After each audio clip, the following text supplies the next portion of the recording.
بہت سوالات آپ نے تحریر فرمایا، 7 سوالات ہیں، انشاءاللہ ایک ایک کر کے کچھ کریں گے۔ اس کا رہ گئی یہ بات جو آپ نے بیچ میں ایک سوال پوچھا ہے کہ ایتھیسٹ بھائیوں کو دینے والی دعوت کیسے سیکھ۔ مختصر سی بات ہے، یا تو آپ پڑھ لیں، بہت پڑھیں، بہت پڑھیں، اس کو موضوع بنا لیں کہ زندگی میں بس ایک یہی کام کرنا ہے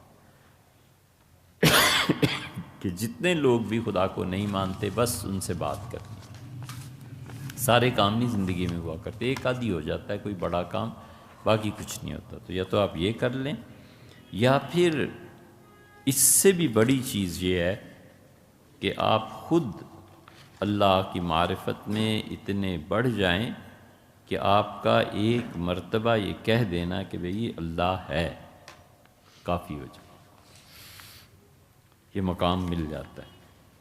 وہ ایک مرتبہ کوئی صرف کہہ دینا اللہ ہے، وہ صرف ایک مرتبہ کہہ دے سگریٹ نہیں پیتے، وہ صرف ایک مرتبہ کہہ دے بیٹے یہ نہیں کرتے، بس اللہ کی معرفت میں اس مقام پر پہنچ جاتا ہے جہاں خدا اس کی زبان میں ایسی تاثیر ڈال دیتا ہے کہ اس کا ایک مرتبہ کہنا اور کبھی کبھی اشارہ کرنا بھی کافی ہو جاتا ہے۔ پتہ نہیں آپ لوگوں کو یہ بات اچھا نہ بھی پسند آئے تو کیا نقصان کیا ہے۔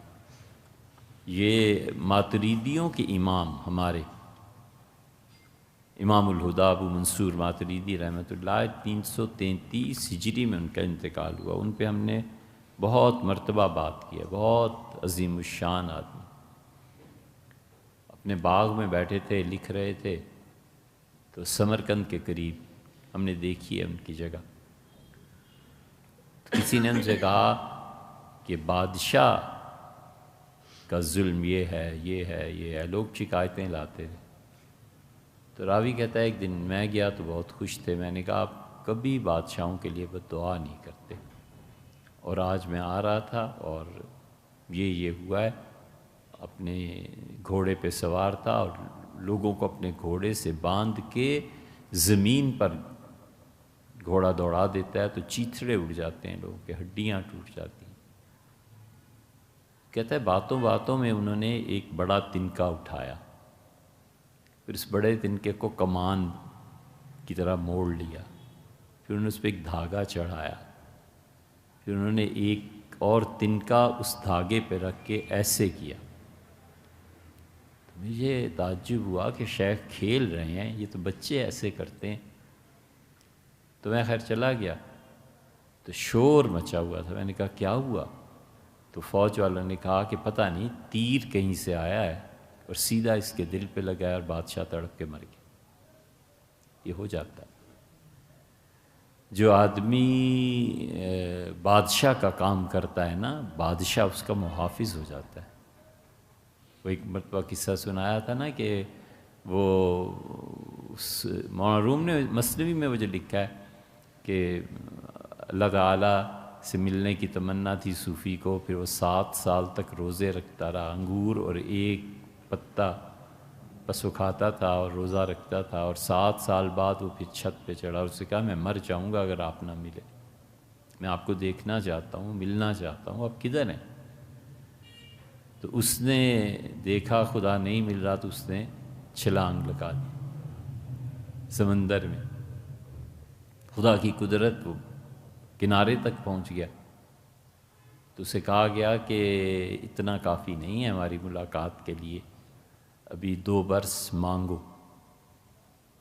پھر وہ مانگنے چلا گیا، غزنی پہنچا، مانگتا تھا روز، حکم ہوا کہ جو مانگتے ہو خبردار ایک پائی تمہاری نہیں، یہ سب خرچ کرنا ہے۔ تو شہزادے نے ڈانٹ دیا۔ وہ ایک دن میں 4 مرتبہ گئے، اس سے کہا تم نوکری کیوں نہیں کرتے؟ اس کا اجازت نہیں ہے۔ اس کا کیا؟ ان کا اجازت نہیں۔ ان کا اچھا پھر یہ سارا یہ لے لو۔ انہوں نے کہا نہیں، بس اتنا دو جتنا تم غریبوں فقیروں کو دیتے ہو، اس کے زیادہ کیوں نہیں دیتے؟ اس کا اس کی بھی اجازت نہیں۔ اس کا مانگتے، اس کا میں معمور ہوں، اسے فرمایا ہے مانگو۔ پھر ایک دن حکم ہوا کہ سب مانگنا بھی اب چھوڑ دو، جیب میں ہاتھ ڈالو اور ہم تمہارے ذریعے سے رزق تقسیم کریں گے۔ اور جیب میں ہاتھ ڈالے تو دونوں جیبوں میں، فرمایا اور اسے نیچے کرو۔ اس نے اور نیچے کیے تو کہا ساتوں زمینیں اور جتنے اس کے خزانے ہیں یہ سب میرے ہیں، اور میں تمہیں دے رہا ہوں، اور دو نعمتوں سے، ایک تو یہ کہ جو آئے مانگے اسے دے دینا، اور پھر میرے بندے ایسے بھی ہوں گے جو مانگنے سے گھبراتے ہیں تو میں تمہیں علم دے دوں گا، جو آئے اس کی حاجت تمہیں پتہ چل جائے اور پھر تم اسے دے دو۔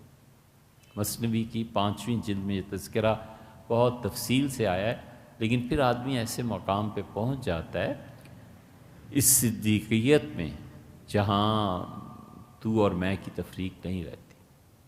بہرحال اس کو جو آپ نے تحریر فرمایا تو دوسری راہ یہ بھی ہے، یہ ہے مشکل،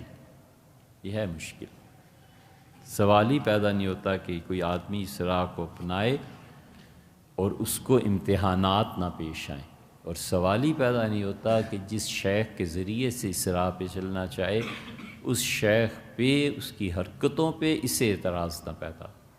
بس جو آدمی ان اعتراضات سے جان چھڑا کر نکل گیا وہ منزل تک جا پہنچا، اور جو وہاں اٹک گیا پھر کوئی اس کا علاج نہیں۔ اسی لیے بہت سے مشائخ ایسے ہیں جو ایک موقع پہ آ کے کسی کو فارغ بھی کر دیتے ہیں کہ بھائی اب جاؤ۔